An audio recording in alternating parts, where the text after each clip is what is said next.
শত শত রকেট হামলা চালিয়ে ইসরায়েলের এক সামরিক ঘাঁটি গুঁড়িয়ে দেওয়ার দাবি করেছে লেবাননের সশস্ত্র বিদ্রোহী গোষ্ঠী হিজবুল্লাহ।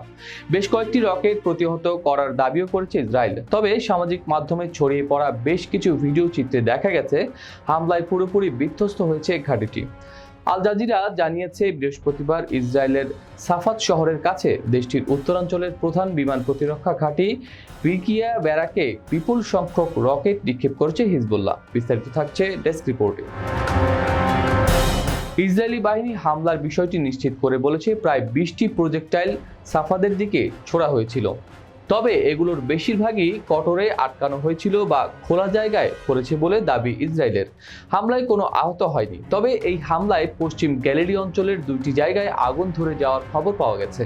বেশ কিছু স্থাপনা ধ্বংসের ছবি ভাইরাল হয়েছে। হিজবুল্লাহ জানিয়েছে ইসরায়েলের উত্তরাঞ্চলের মালিকিয়া সামরিক ঘাঁটি লক্ষ্য করে রকেট ছোড়া হয়েছে। এছাড়াও রোশ হানিকরা এবং মোজ্জভা এলাকায় বসতিগুলো তাদের লক্ষ্যের অন্তর্ভুক্ত ছিল। যদিও ইসরায়েলের আকাশ প্রতিরক্ষা ব্যবস্থা এই আক্রমণগুলো প্রতিহত করতে সক্ষম হয়।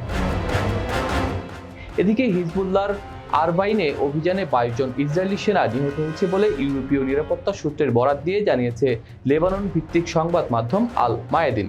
হিজবুল্লাহ যোদ্ধারা গ্যালিলি ঘাঁটিতে ইসরায়েলি সেনাবাহিনীর 8200 ইউনিটের বিরুদ্ধে চালানো ওই হামলা অত্যন্ত সফল হয়েছিল।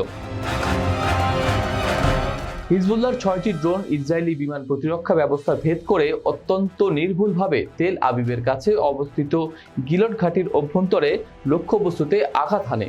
হামলার পর ইসরায়েলি বাহিনী ঘাঁটির চারপাশে কয়েক কিলোমিটার বিস্তৃত একটি কড়া নিরাপত্তা বলয় তৈরি করে। ইউরোপীয় নিরাপত্তা সূত্রগুলো জানিয়েছে ওই হিজবুল্লাহর ওই অভিযানে 22 জন ইসরায়েলি গোয়েন্দা সদস্য নিহত এবং 74 জন আহত হন। ওই হামলার প্রেক্ষিতে সম্প্রতি ইসরায়েলি সেনাবাহিনীর 8200 ইউনিটের কমান্ডার তার পদত্যাগের ঘোষণা দেন। হিজবুল্লাহ প্রধান সাইদ হাসান নাসরুল্লাহ অভিযানের পর সন্তোষ প্রকাশ করে জানান, এই অভিযানের প্রথম লক্ষ্য ছিল সামরিক গোয়েন্দা ইউনিটের গিলট ঘাঁটি। দ্বিতীয় লক্ষ্য ছিল আইন সামর বিমান প্রতিরক্ষা ঘাঁটি, যা লেবানন থেকে 75 কিলোমিটার এবং তেল আবিব থেকে 40 কিলোমিটার দূরে অবস্থিত। উল্লেখ্য, গত 24 আগস্ট রাতে ইসরায়েলের উত্তরাঞ্চলে বিভিন্ন গুরুত্বপূর্ণ ও স্পর্শকাতর লক্ষ্যবস্তুতে ঝাঁকে ঝাঁকে রকেট এবং ড্রোন দিয়ে হামলা চালায় লেবাননের সশস্ত্র গোষ্ঠী হিজবুল্লাহ।